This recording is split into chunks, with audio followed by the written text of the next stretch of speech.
2 or 3? You were there for a long time, yes. How many minutes? 2, probably. And so then I decided to go in and get the camera, and when I came out, he had shut the window and covered himself with the sun visors. So he's obviously ashamed of what he did. He doesn't want a public record of it, but there is a public record of it. So, Mr. Porzio, this is grounds for eviction.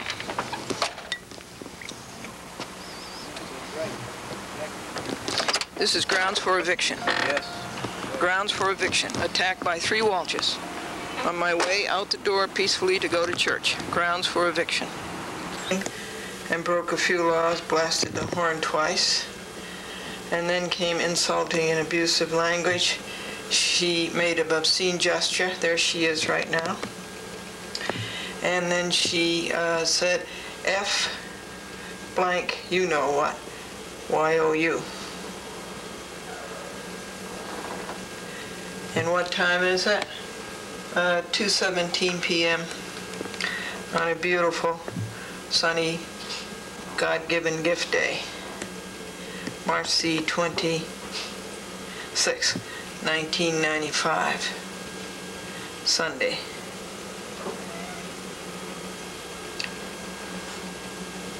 She goes grocery shopping alone. Her son and her husband do not help her. Fade.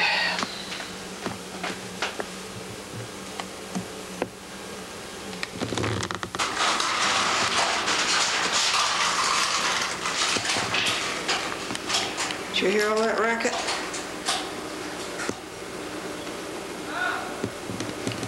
Okay, he does this 2 or 3 times a day. Does that make sense, to walk up the stairs and down the stairs in roller skates? That's James Walsh at 5:07 p.m. March the 24th, 6th, 1995, Sunday.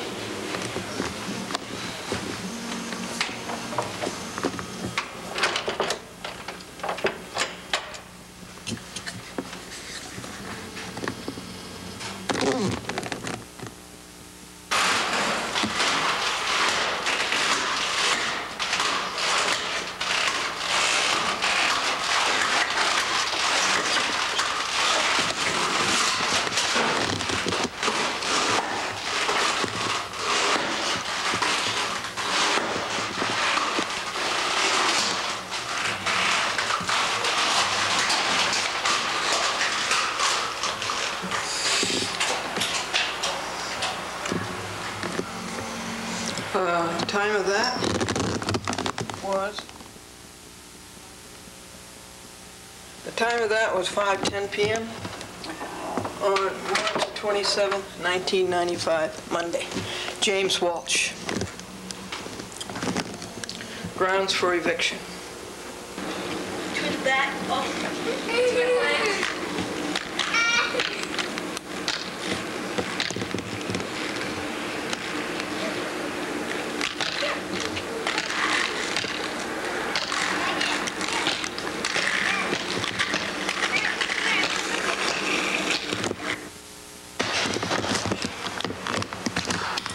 Roberta Walsh just kicked our door.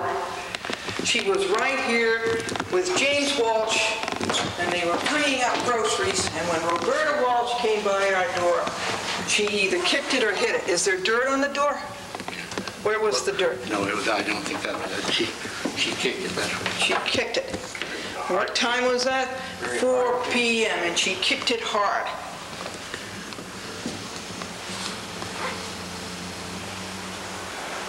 How many laws has she broken in the past 10 minutes? And that's James Walsh. The kid doesn't stand a chance with parents like that.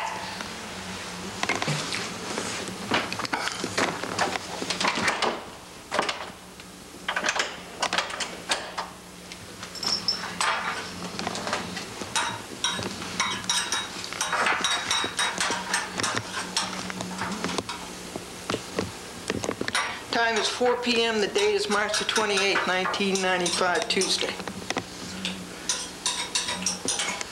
It's nicotine brain damage is what it is.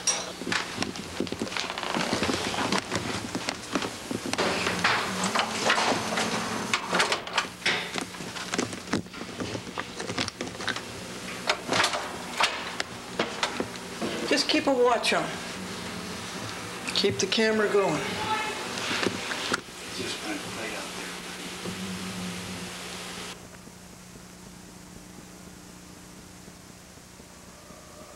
Postscript, folks, here's the check that Franklin wrote. And it says, it's $30 for the furnace. That we have to pay the landlord for repairing in addition to our regular rent, and it says the heat turned off April 30th, and it's been too cold here. And it also says, and that's for 2 months, or 2 weeks, excuse me. And there's no hot water at 5 a.m. And I should have put on 7 puddles in the cellar. Okay, we're starting the Nassau County edition of a chapter.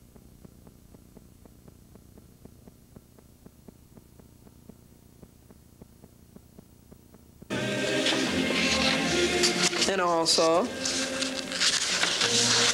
the Westchester Law Journal. Once, twice. And here is the decision order by the United States Court of Appeals, Second Circuit. Glendora won that one also. Glendora versus Cablevision. Now, is all this frivolous? No, but Bendish is. In view of Super, how does this make Bendish's paragraph 4 look to grown-up eyes? Glendora says again, this is plagiarism. Bendish copied this from the Wilson Babe complaint verbatim. Glendora wants Bendish sanctioned for stealing and cheating another work product. It is unbelievable that Bendish would stoop to such a childish ploy. He must be trying to get his fee for the week. Walsh and Alpucci do not have to pay him for this plagiarism. Bendish's paragraph 5 is right at the start. Representative on these issues for the defendants.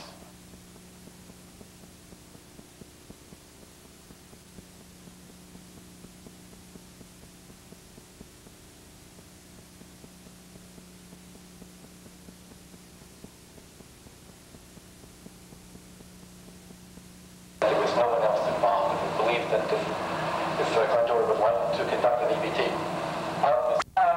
I've been waiting for this for a long time. On January 5th, you said that you were not convinced that there was not improper restraint of speech and that you wanted to think about that more. So would you say that again? No, I think that what I said, and certainly what I intended, was to say that I wasn't sure whether what was done here was improper editorial control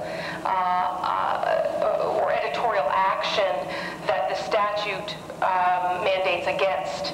And I didn't know if that was a matter of law, which I could decide on a motion of summary judgment, or whether that was a matter of fact. I am still, it's possible that Mr. Walsh may be able to produce something that would change my mind. But at this point, I am of the opinion that what constitutes editorial action or control is a question of fact. Whether or not some action falls under the statute and is improper is a question of fact, and therefore it can't be decided on a motion for summary judgment. It has to be submitted to a finder of fact. A jury. A jury or a judge, depending on what the original demand was. Now, didn't you use the phrase improper restraint of speech? I don't believe I did, but I don't recall. No, I'm just asking. I don't explicitly recall. It doesn't seem like a phrase I might have used, but in the context of the case, I may very well have. My focus, however, is with regard to the issue of fact that I believe cannot be determined on summary judgment, although I am satisfied that there are substantial facts that are not in dispute. I am of the opinion that the issue of editorial control as it qualifies under the statute is primarily an issue of fact, and therefore it can't be determined on summary judgment motion. Yes, Glendora?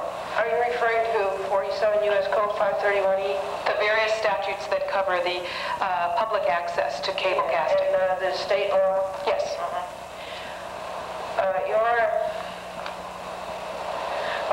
to clarify, it's always been a point of, it's always been nebulous when defendants say they cut the program down from twice a month to 4 times a month. That's really not an accurate. From 4 times a month to twice a month. No. We are starting a new week of reporting. These reports go from Thursday,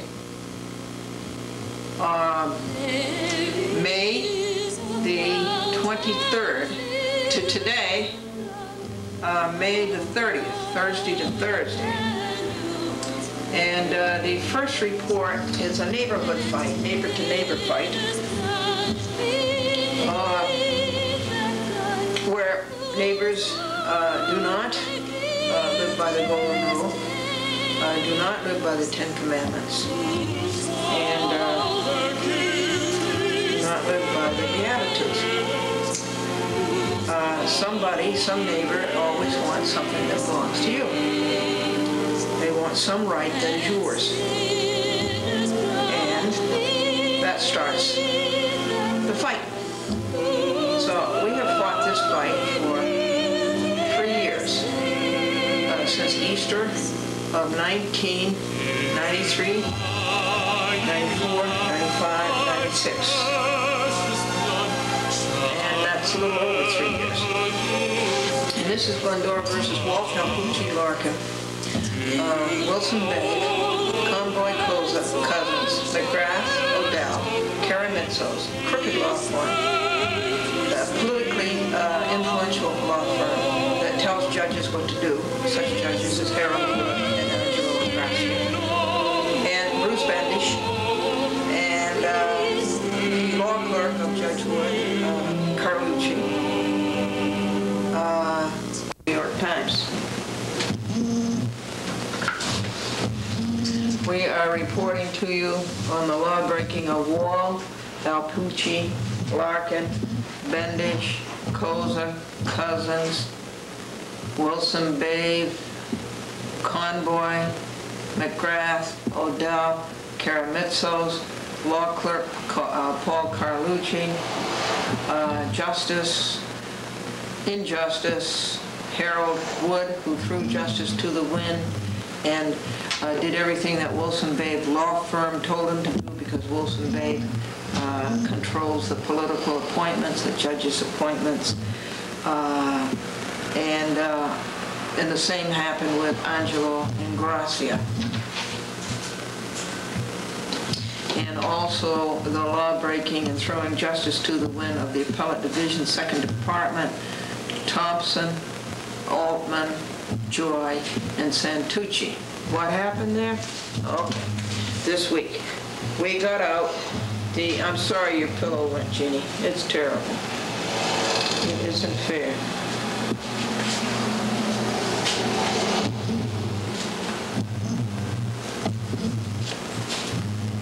The Walsh Alpucci file, Larkin file that Ginny was using for a pillow.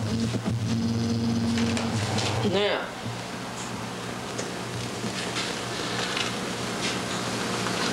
let me read you the stats from the log. And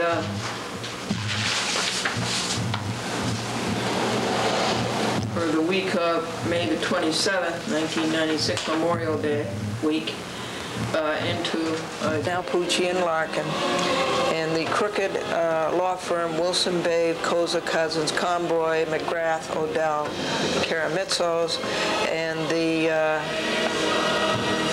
totally self-serving, politically dependent Judge Harold Wood, and the same for Angelo Ingrassia, and all of the crooked judges in the Appellate Division, Thompson and Joy and Altman and Santucci, and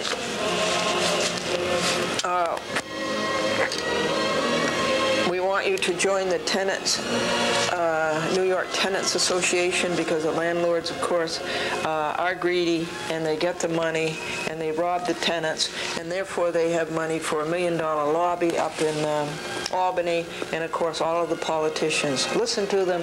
You know, the whole thing is self-serving, and it's all political. So we want you to join them, the New York State Tenant and Neighborhood Coalition. And I could find their number, I guess, in their newspaper here. And of course, the New York State Division of Housing and Community Renewal is hopeless. They can't even read a complaint and understand what it is in plain English, act upon it, and get rid of the, and remedy it. The number in Manhattan, folks, is 212-695-4204.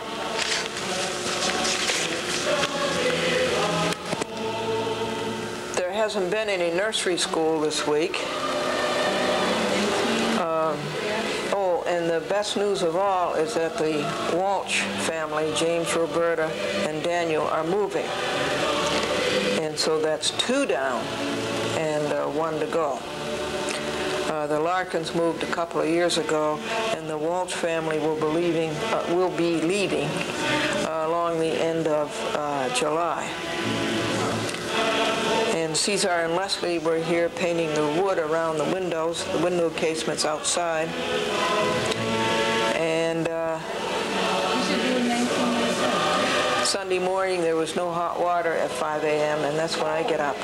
And I wanted to take a bath, but there wasn't any hot water. Here we have to pay the landlord $28 a month for the new furnace. And it happened before we even moved here, but we have to pay the landlord $28 a month, a major capital improvement. And see what I tell you about the $1 million landlord lobby up in Albany? See, the landlords were able to pay off the politicians and get that through.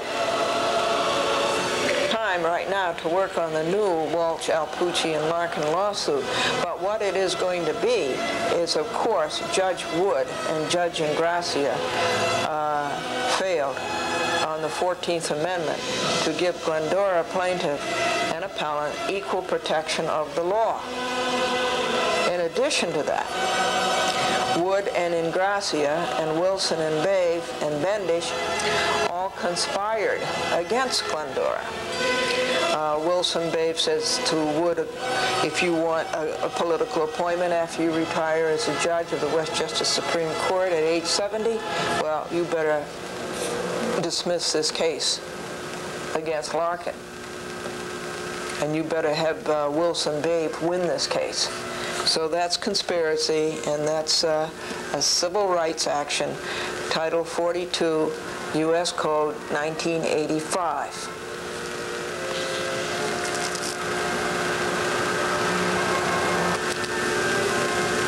Now, where does this case stand now? It's before the New York State Court of Appeals, where I have made a motion for leave to appeal the equally corrupt, even more corrupt and more political decision of the Appellate Division, Second Department.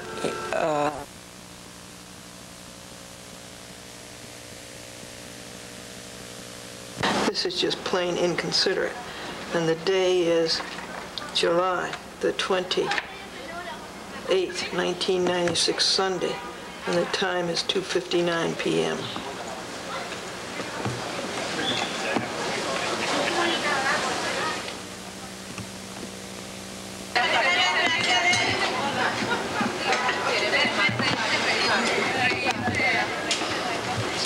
The time is 3:24 p.m.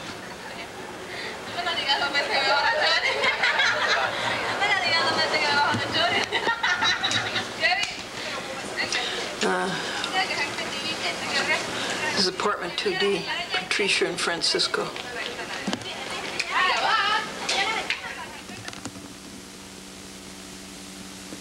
Those fumes are coming into my apartment. I have a right to clean, fresh air. Those fumes are coming into my apartment. Those fumes are coming into my apartment. I have a right to clean, fresh air.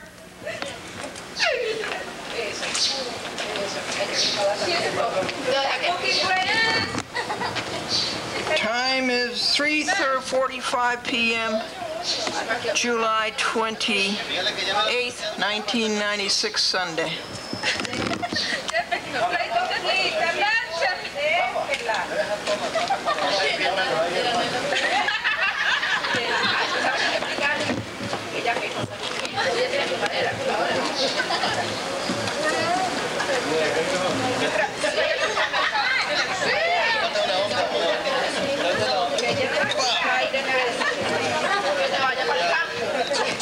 Que iban unos hijos y ella tiene aire fresco. Hay mucho fresco.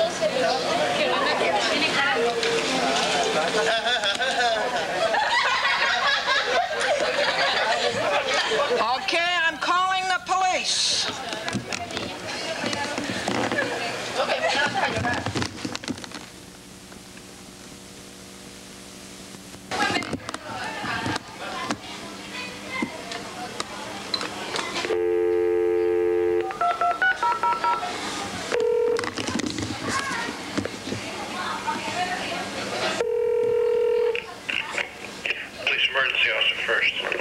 Officer First, there are kerosene fumes coming into my apartment from 2 barbecue grills, and I have a right to clean fresh air.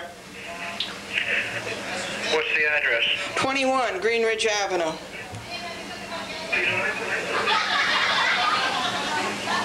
Also, we have noise. There's 25 people out in the driveway having a party underneath our windows, and this is a complex with 16 apartments. So that's unreasonable that anybody should do that. And there's 2 barbecues going. So you're complaining about the noise and the barbecue smell? Well, not smell, it's fumes. It's injurious to your health. Okay, would you like the fire department to come check it out or what? No, I want the police to come and stop it. We'll check it out. I have a right to clean, fresh air. Okay. Thank you. Bye. And over here, what time was that? I can barely see. 3:36 p.m. Fade.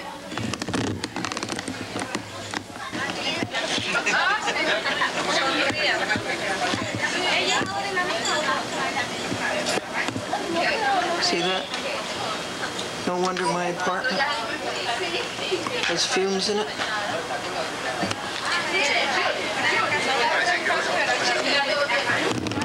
Time, 3:44 p.m. Date, July 28th, 1996, Wednesday, Monday, Sunday.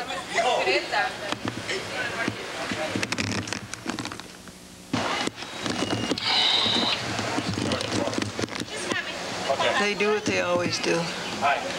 They wait until the action is over, and they get here too late.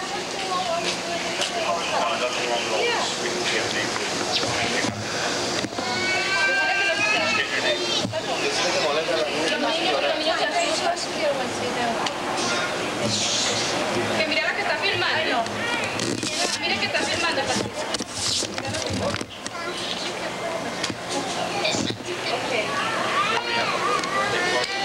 The police asked for their name. That's Elizabeth in apartment 3D. This is Francisco in apartment 2D behind the policeman.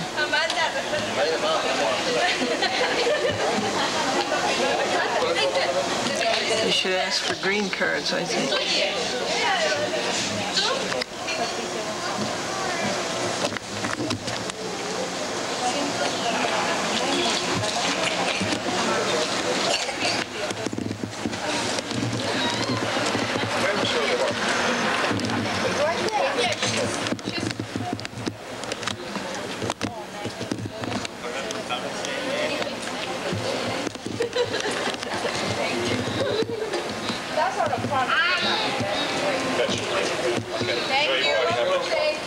Enjoy your party. Her apartment is right there. She's at the window. There's no way. Have a good day. Thank you.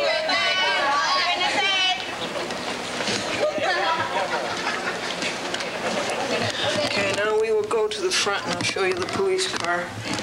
that got here at 4:05 p.m. after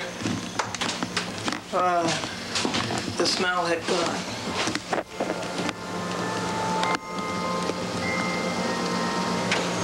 Okay. You got here after the smell had gone. You surely timed it just right. You waited until the action was over and then you showed up.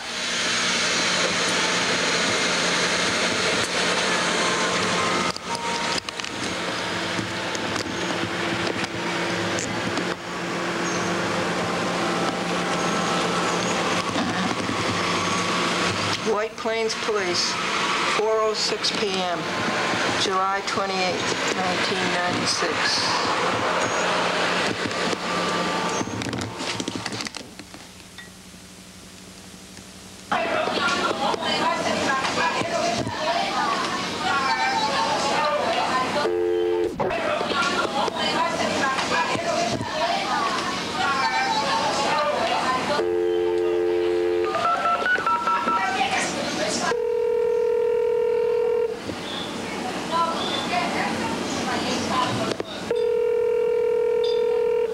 White Plains Police emergency.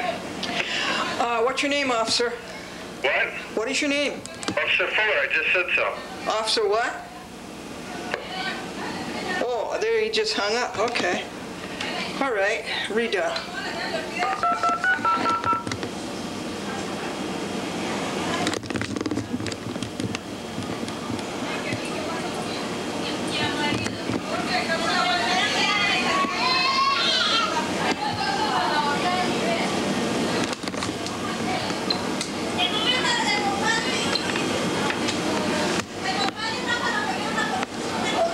Okay, we're trying the White Plains Police, 4:08 p.m.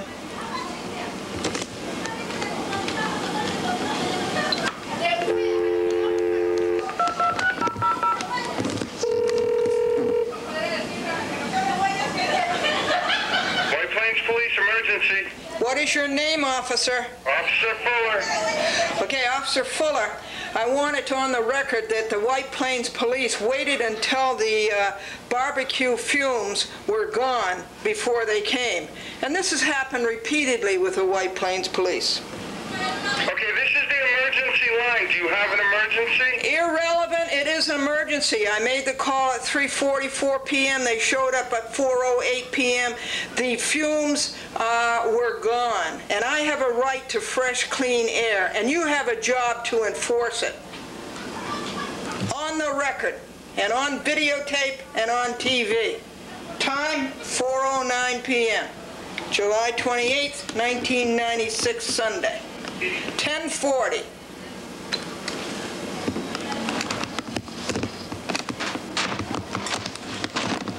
Oye, la policía no trajo regalo. No, no trajo regalo.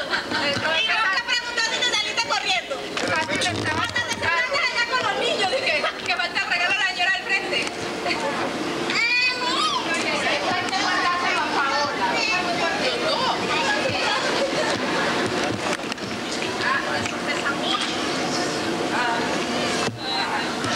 That was Linda of 4D. So this is a conspiracy, 2D and 4D. Mi Colombia.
One, two, three, four, five, six, 7, 8, 9, 10, 11.